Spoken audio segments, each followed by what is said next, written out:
Bonjour, salam alaikum. J'espère que vous allez bien. C'est Tata Thérèse de Vitef Cuisine. Comme d'habitude, aujourd'hui on vous présente une recette, c'est du vermicelle avec du poulet grillé. Et pour faire ma recette, j'aurai besoin du poulet. Ça c'est du vermicelle. Ça c'est des olives. On a olives vertes, noires, cornichons et oignons blancs. Ça c'est des oignons, du citron pour faire ma marinade, un peu de moutarde, du nokos. Ça c'est le nokos fait par moi-même. Ça c'est du macédoine, un peu de poivron mixé, du raisin sec, un peu de vinaigre de riz. Vous pouvez prendre aussi n'importe quel vinaigre, que ce soit vinaigre d'alcool ou vinaigre rouge, mais ça c'est du vinaigre de riz. Évidemment de l'huile. Ça aussi c'est de la marinade que j'ai fait depuis ce matin. Après je vous dirai les ingrédients que j'ai utilisés. C'est pour mariner le poulet. Et ça c'est de l'ail haché avec du poivre noir et un peu de sel. Des épices aussi. Pour les épices, j'ai ici herbes de Provence, du curcuma, du cumin, ail en poudre et un peu de clou de girofle. J'ai aussi la famille verte. La famille verte là, c'est pour faire ma sauce verte, pour faire la marinade, pour griller le poulet.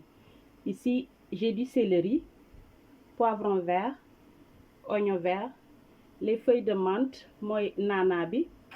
Ça c'est du persil, ça c'est du piment vert et un peu de feuilles de, comment ça s'appelle encore, feuilles de laurier. Et ça c'est du piment et un peu d'ail.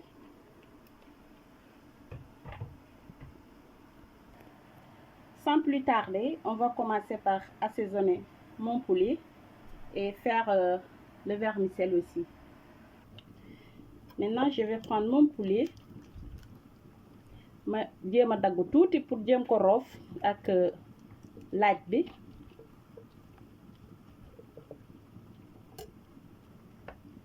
May jël mooy laaj bu ma mixé. Léegi dama koy def fii à l'intérieur du poulet.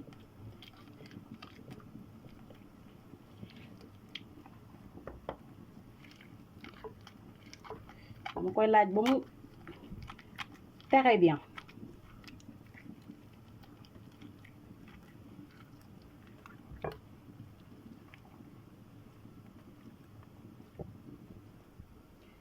Waa léegi pare naa piqué ganaar bi.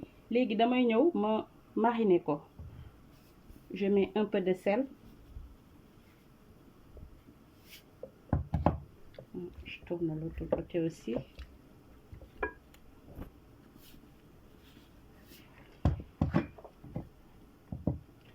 Léegi damay ñëw ci marinade bi. En fait marinade bi dama jël un peu ci famille verte bi mooy oignon vert, poivron, ail, ma jël céleri ak tuuti feuille de menthe ak persil bu bare sax ma def ci aussi l'ail. Après ma def les zestes de citron, ma def ci tuuti kaani mooy piment chili bi. Ma def ci aussi tuuti xorom. Après ma def ci curcuma. Voilà moo tax mu am couleur bu rafet bii nii macha allah. Léegi ma daal di ci def tamit tuuti citron. Citron bi da koy conserver en fait boo ko waree teg pour quelque temps. Après ma def ci tamit tuuti huile d'olive. Voilà léegi moom lay ñëw ma daal di ko def.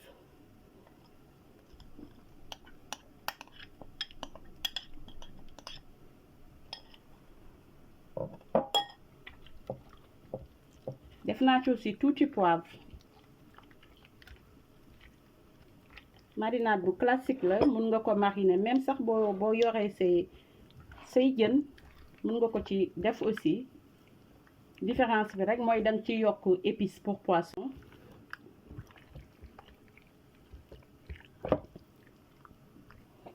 waaw léegi gis ngeen pare naa mariner ganaar bi léegi damay ñëw ma def ko ci benn cin ma muusal ko pendant une dizaine de minutes 10 à 15 minutes léegi damay ñëw fii laa koy placer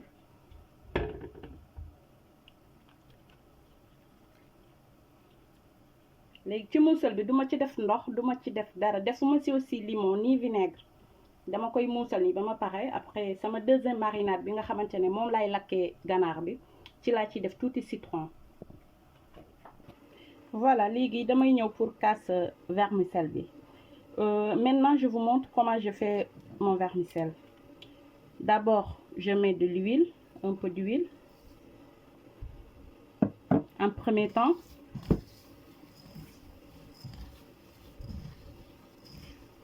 dama ci def dawlin parce que am na ñi nga xamante ne dañuy jël ndox mu tàng ñu kaasee ko mais man lii laa ciy def dama koy kaas ak dawlin ba pare ma daal di ko def ci inde bi mu suusal ko.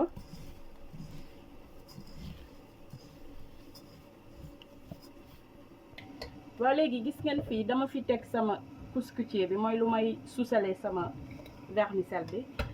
am na ñi nga xamante ne aussi ñoom dañuy jël benn torchon bu oyof ñu lal ko ci biiru inde bi mais moi je fais pas moi je mets directement ma daal di def ni kii bi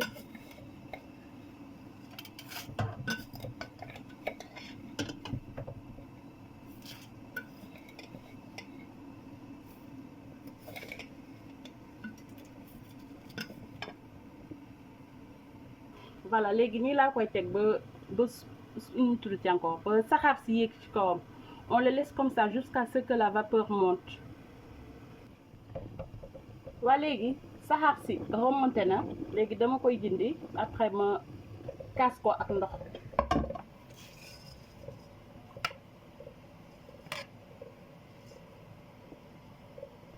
waa léegi fii dama fi def ndox j'ai mis un peu d'eau et je vais mettre une cuillère à café de sel.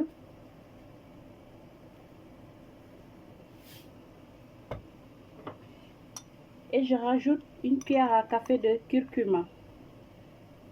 Curcuma bi moom mooy nu mu tuddati encore mooy fël-fëlu Maroc bi mooy kii bi aussi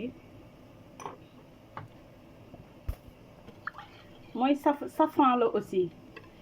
fii tamit ku mu neex aussi mën nga ko bañ a def sax curcuma bi nga def naturellement nga am sa vermicelle bu naturel mais ça c'est juste pour lui donner un peu de couleur. À cette étape aussi bu la neexee tu peux chauffer de l'eau chaude si tu sais bien que tu vas t'en sortir boo xamee ni wóolu nga sa bopp nga daal di tàngal ndox rek kaas ko mais boo xamee ni tamit da ngay ragal que boo tàngalee ndox mi après mu yàq sa vermicelle maanaam da koy noyal vaut mieux que nga jël de l'eau froide nga kaas ko après nga suusal ko.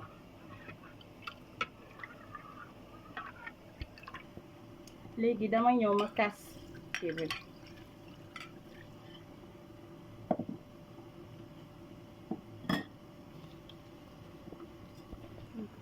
maintenant je le remets au feu dama koy delloowaat ci taal bi bii mooy sama mun naa mooy premier suusal bi parce que les diwlin bi dañ ko kaasoon rek. waa léegi damay ñëw ma profitaale je fais ma sauce verte.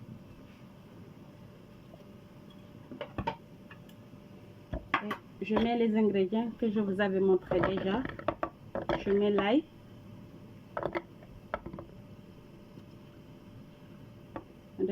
Piment vert. Céleri. Poivron vert. Oignon vert.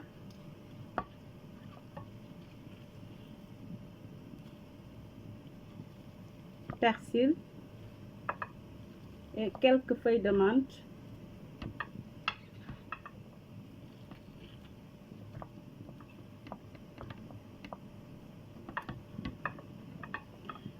fii lay def mooy clou de girofle dama jël juste 3.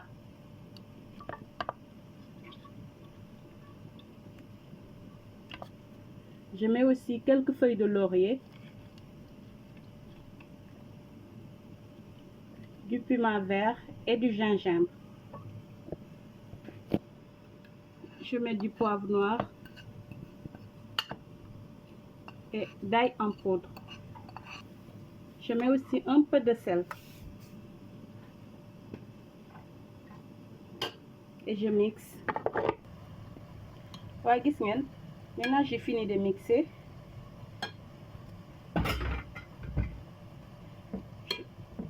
Je vais le diviser en deux, c'est beaucoup. Parce que d'habitude, moi, je fais différentes marinades. Ça, c'était juste pour vous montrer une de mes marinades que je fais à la maison pour garder.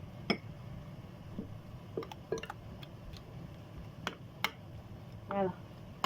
Donc, je vais diminuer encore parce que c'est beaucoup. Maintenant, je vais rajouter de l'huile d'olive.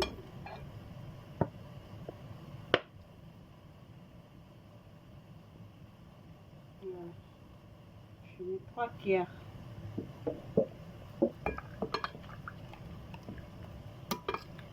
Après aussi ku mu neex loo gis ni sentir nga ko pour nga def sa marinade mu gën a saf rek nga augmenter ko voilà que ce soit les épices ak lu mu mënta doon.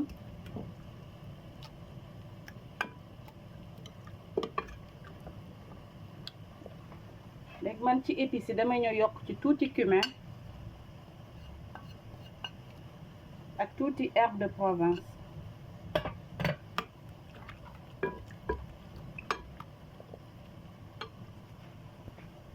léegi damay presser sama citron. léegi dama ñëw def ci citron bi ma pressé.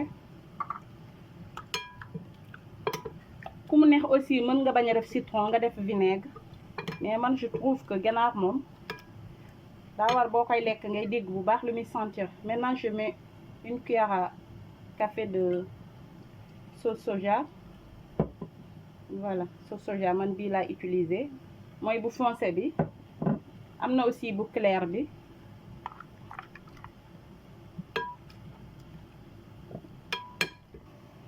léegi dama ñëw ma casser ko ak tuuti moutarde juste une cuillère.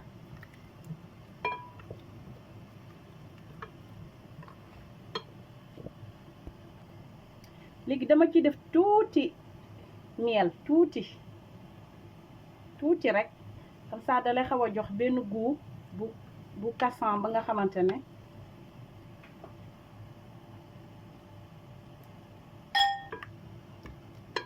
miel bi nga ciy def du ci feeñ sax doo ko sax sentir mais da ngay sentir aussi doo sentir miel bi bu baax à 100% mais da lay jox benn goût bi nga xamante ne day am genre sucré salé lay doon quoi goût bi. léegi sama sauce verte bi la sauce elle est prête. Maintenant je le mets à côté en attendant may xaar ganaar bi fu ma koy muusal noonu mu baax après ma dellu si waat. Voilà, maintenant vous voyez, on revient ici pour voir où en est le vermicelle. Ñu xool vermicelle bi fu mu toll. Voilà, léegi gis ngeen damay sotti vermicelle bi macha allah rafet na couleur bi rafet na.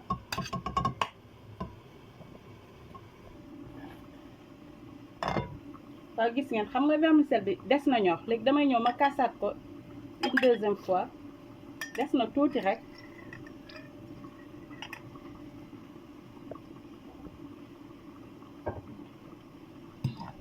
J'ai rajouté un peu d'eau parce que c'est pas encore cuit.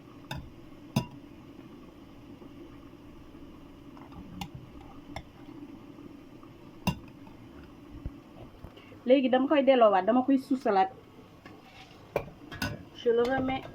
Je le mets au vapeur encore.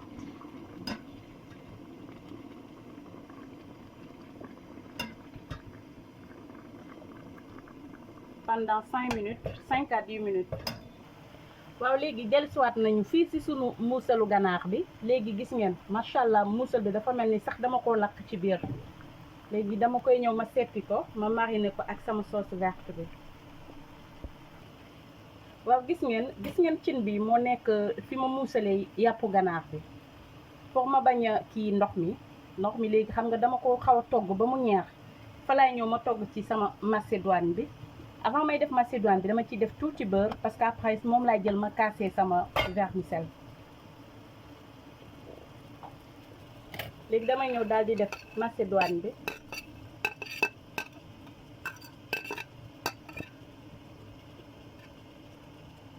macédoine bi c'est surgelé. S'il y a quelqu'un qui a des macédoines yi nga xamante ni sont dans le pot, ce n'est plus la peine de faire cette étape.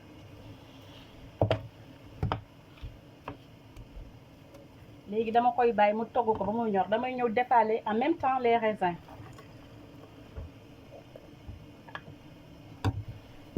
raisins yi aussi ku mu neex d'habitude ñenn ñi dañuy bàyyi ba ñu pare ñu daal di ko jël wis ko noonu ci vermicelle bi. bu dee dañu yor tamit macédoine am na ñi nga xam ne dañ koy suusaale ak ils le font en même temps avec le vermicelle mais moi je le fais ceci, je le fais comme ça.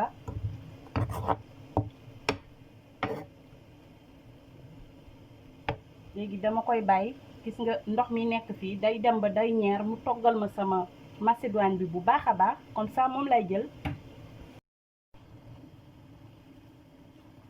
léegi gis ngeen lii lay utiliser moo casse ci sama vermicelle te bu ma koy casse aussi je n'ai plus besoin de mettre du beurre parce que là j'ai déjà mis du beurre ici. waaw ñëwaat nañu fii ci ganaar bi vous avez vu. Maintenant je vais prendre ma marinade verte. Il faut bien incorporer ak sàpp laa leen wax tey.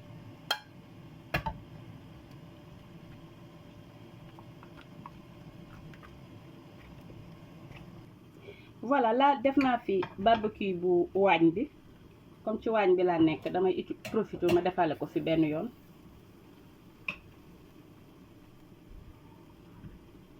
waaw damay ñëw léegi lakk samay ganaar jox ko goût bu neex macha allah. waaw gis ngeen kii bi daanaka ñor na gis ngeen damay ñëw def ci tuuti benn bekku suukar c'est facultatif.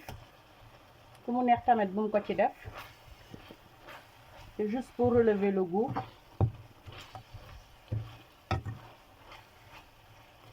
léegi damay ñëw ma casse vermicelle bi. waaw léegi gis ngeen damay ñëw ma def ko ci vermicelle bi.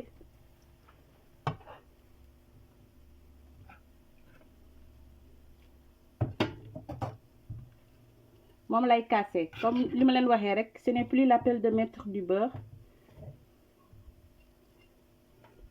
macha allah vermicelle bi nii rek mën nga ko lekk nii sans sauce dafa neex ba bëgg a dee. voilà gis ngeen casse naa vermicelle bi ba pare le vermicelle il est prêt.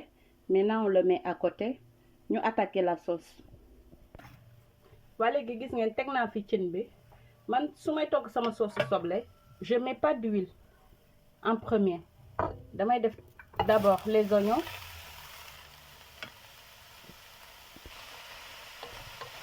léegi nii laa koy bàyyi ba mu lax tuuti après ma doog a def ci huile bi mais avant loolu damay ñëw ma def poivron.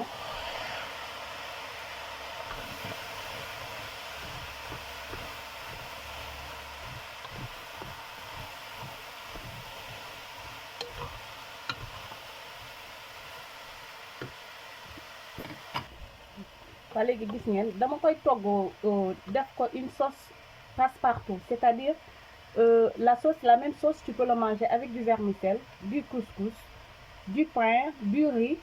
Voilà day nekk sauce bi nga xamante ne tout ce que tu as dans ta maison, à la maison du moins, que ce soit riz et leneen nga jël ko nga utiliser ko.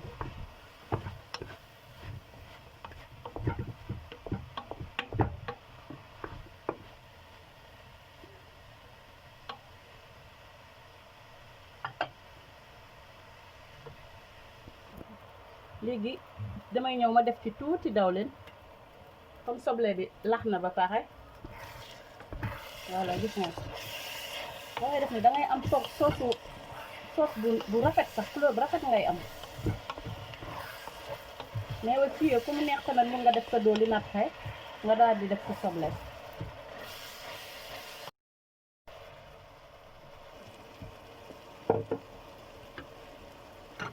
léegi damay ñëw ma def mooy sama épices yi desoon damay ñëw def ko ci.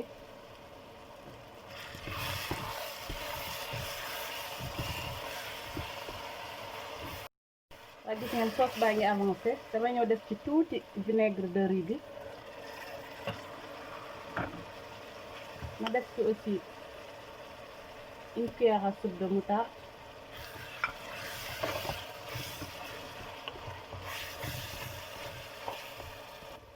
ma daal di tibb ci sama nokkos bi tuuti aussi def ci. je rajoute un peu. je rajoute un peu d'ail haché. léegi dama ñëw ma defaale mooy poivron bi cornichon oignon vert bi et poivron noir. maa ngi ne poivron sax les olives du moins waxala coono rek la. voilà là da ngay am xoolal texture sauce bi rek macha allah belle texture.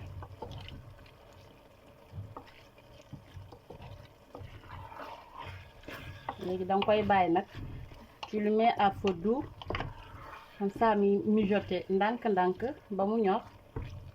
dama ci ñëw rajouter tuuti ndox comme ça mu xaw a bàyyeeku tuuti. voilà là je rajoute un peu d'eau.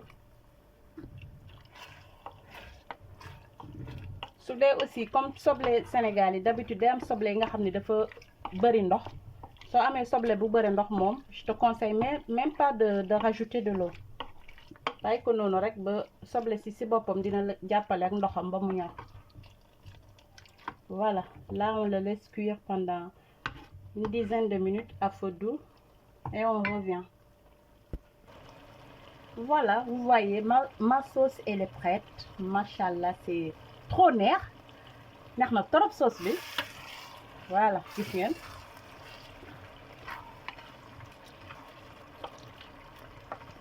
voilà léegi dese nañu ñu dresser sunu table bu baax a baax dresser sunu assiette bi moins. gis ngeen fii tamit lakk bi pare na. léegi dañuy ñëw rek daal di préparer defar sunu assiette bu baax ma boole leen ci. waa mbokk yi gis ngeen macha allah vermicelle bi pare na. waaw gis ngeen nu mu yànjee ma daal di ci def ci décoration bu simple. sama poulet grillé baa ngi macha allah. waaw gis ngeen poulet baa ngoog boole ci ak soosu passe-partout bi. voilà soosu passe-partout baa ngoog. vermicelle bi gis ngeen couleur bi nu mu rafetee macha allah. waaw ba tey rek ma di leen ko baaxee yéen ñëpp. waaw nag tey nag plat bi dama koy may spécialement sama waa kër maam. damay dem tey ba Pikine tali bu bees fekk fa la famille Mendy yéen laa ko baaxee commencement ci sama nijaay Valu ba ci suuf yéen laa may plat bi. di leen ko may yéen tamit samay abonné di leen di naan faut pas que ngeen di hésiter di abonné c'est gratuit. abonné leen surtout di partager di commenter di liker. su dee tamit sama vidéo bi neex na leen comme d'habitude faut pas que ngeen hésiter baral leen loxo bi rek. waaw ngeen mën ñu soutenir tuuti jàppale ci Vitef Cuisine. ma di leen di naan ba beneen yoon ak beneen recette merci.